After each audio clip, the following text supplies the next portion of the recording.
నాటు నాటు అని ఒక ఆస్కార్ పాట కూడా 45 నిమిషాల్లోనే పుట్టిందనేది అనుకున్నారు. నిజమేనా అది?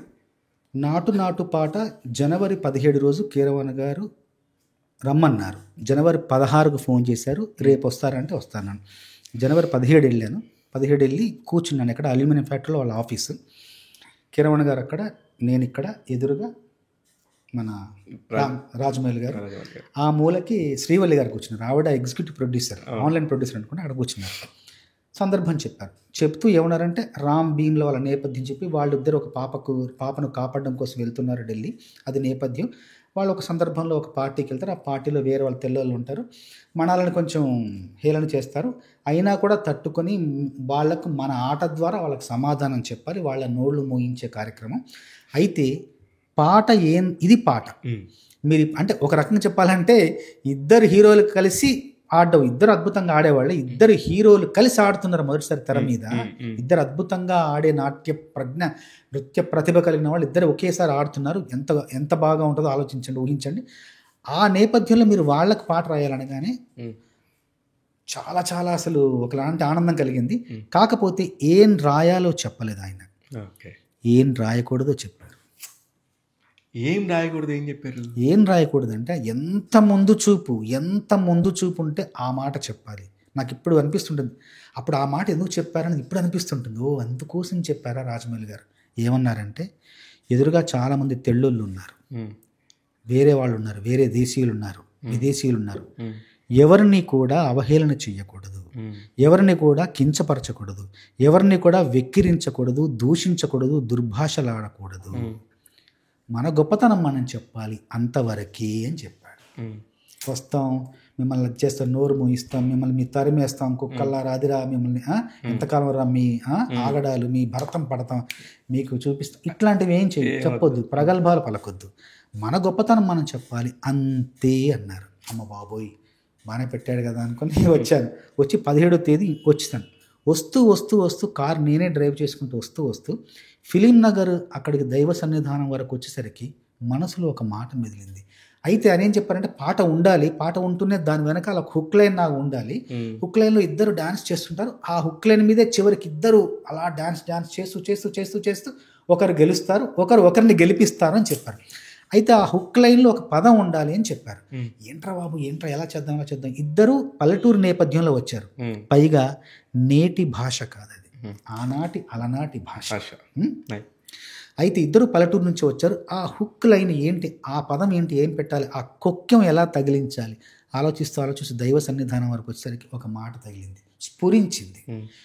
నాటునే స్ఫురించింది. వెంటనే ఫోన్లో పక్కన ఆపేసుకొని నాటు వీరనాటు, నాటు ఊరనాటు, నాటు మహానాటు, నాటు మరీ నాటు అని ఈ 4 వాక్యాలు రికార్డ్ చేసుకుని ఇంటికి వెళ్ళాను. 17వ తేదీ 18 కూర్చున్నా. మొత్తం పాట రాశాను.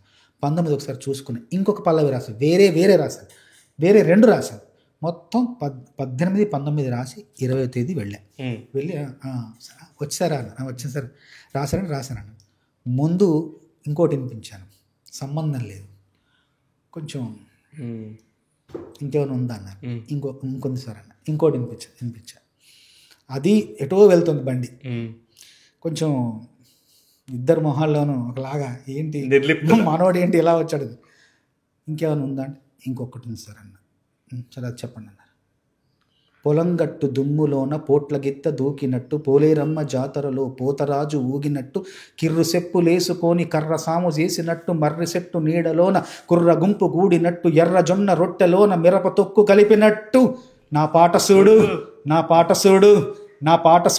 నాటు ఊరనాటు, నాటు వీరనాటు అని మొత్తం చెప్పేశా.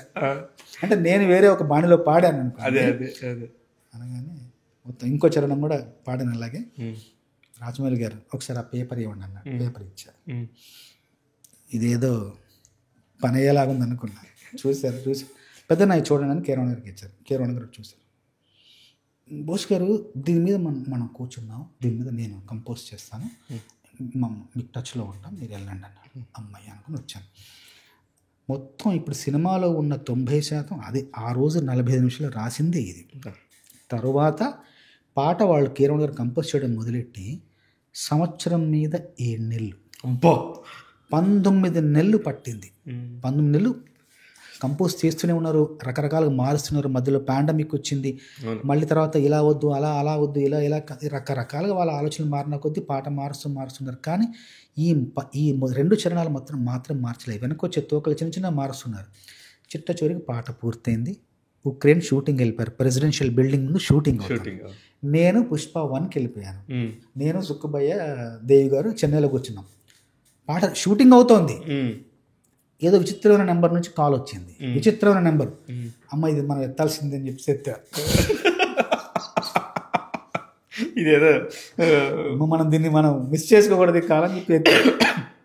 హలో ఎవరండి అంటే, నేను చంద్రబోస్ గారు, నేను రాజమండ్రి. అమ్మా ఎక్కడండి అన్న, నేనే షూటింగ్ చేస్తున్నాను. షూటింగ్ చేస్తున్నారా, మరి ఏంటండి అన్న. ఏం లేదు, మీరు ఆ లాస్ట్కి ర్యాప్ రాశారు కదా. రాశాను. ఆ ర్యాప్ ఏంటి అన్నాడు. చిందు మీద చిందు పడగ చిందుతున్న చెమట చుక్కలు లెక్క పెట్టలేక నిలువు గుడ్లేసుకు చూసేంత నాటు నాటు నాటు నాటు నాటు నాటు నాటు ఇంత ఊపు ఇంత ఉడుకు ఇంత హుషారసలు వీళ్ళ కేడ నుంచి వచ్చిందని జుత్తంతా పీక్కునేంత నాటు నాటు నాటు నాటు నాటు. నిలువు గుడ్లేసుకు చూడడం, జుత్తు పీక్కోవడం ఎదుటివాడిని కొంచెం అవమానపరిచినట్టు, కొంచెం తిట్టినట్టే ఉందండి.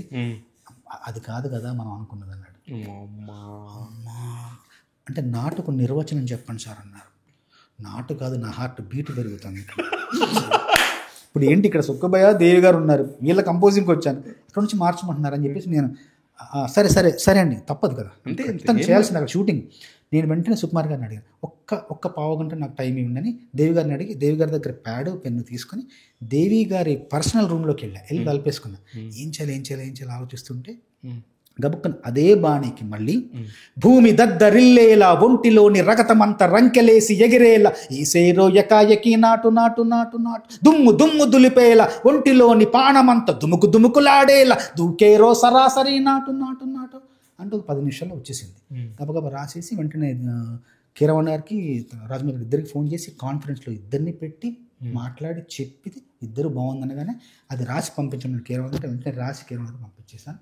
అక్కడితో ఆ మహాయజ్ఞం పూర్తయింది. ఆ రోజుకి సంవత్సరం మీద 7 నెలలు 19 నెలలు పట్టింది.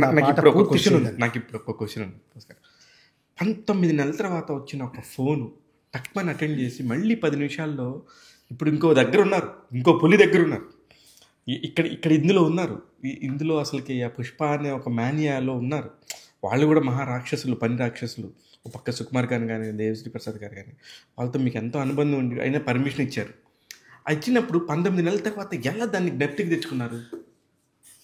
అదే భగవంతుడు ఇచ్చిన వరం. నాకు కొంచెం జ్ఞాపకశక్తి ఎక్కువగానే ఉంటుంది. తర్వాత అంటే మనల్ని మనం మార్చుకోవడం, ఆ రూపాంతరం చెందడం, రూపం మార్చుకోవడం, తర్వాత ఆ సందర్భంలోకి ఒదిగిపోవడం అన్నది ప్రతి కవికి ఎదురయ్యే ఒక అనుభవం.